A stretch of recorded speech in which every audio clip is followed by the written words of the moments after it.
All right, now the biggest surprise in Prime Minister Narendra Modi's second innings has been the appointment of S.Jaishankar as the External Affairs Minister. He was once an employee in the same ministry and he's now in the driving seat.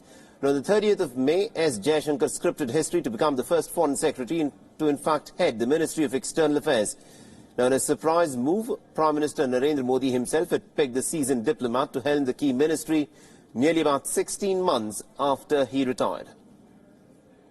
Yeah, as by law established, and I will uphold the sovereignty and integrity of India, that I will faithfully and conscientiously discharge my duties as a Minister for the Union, and that I will do right to all manner of people in accordance with the Constitution and the law, without fear or favour, affection or ill will.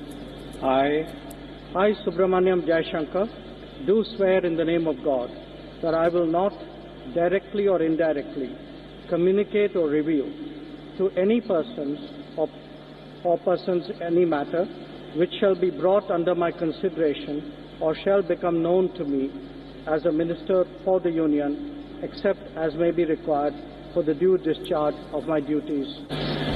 All right, now 3 days into the job, S.Jaishankar is already winning hearts. Now, astute and quick-witted, he is being labelled as the right fit for the External Affairs Ministry on Twitter, a platform that he'd been a part of in the past, but only became actively involved once he took charge as India's External Affairs Minister. Now, for much of his part, his first challenge, of course, is the legacy of an easily accessible External Affairs Minister in the form of Sushma Swaraj. But S.Jaishankar has, of course, picked up directly from where Sushma Swaraj left. The prompt replies and quick action, a plethora of tweets by him specifically addressing the grievances of Indians facing issues abroad, only signal a continuation of his predecessor's social media outreach in assisting those in distress. The Indians abroad who had marked Jaishankar in their tweets received quick replies, with the Foreign Minister getting them in touch with the respective embassies in those nations. In fact, he's not dodging any questions. Responding to a query on the national education policy, S.Jaishankar tweeted in Tamil saying that it was only a draft report.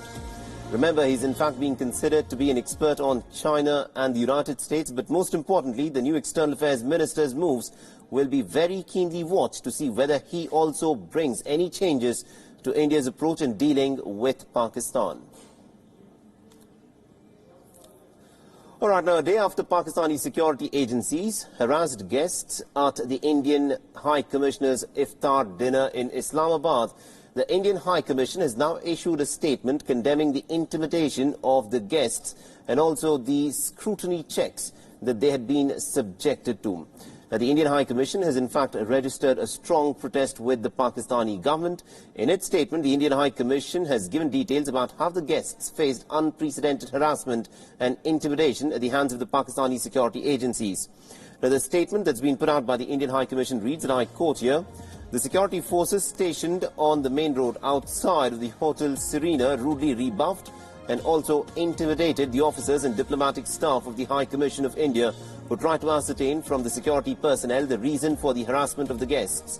Now, some officials were jostled, pushed, abused and aggressively threatened with bodily harm." Now, the statement further said that the chain of events not only violates the basic norms of diplomatic conduct, but also against notions of civilized behavior. So let's now play out the video, which in fact shows that not only were the guests harassed, but also those who were trying to record the misbehavior were also stopped. Stop.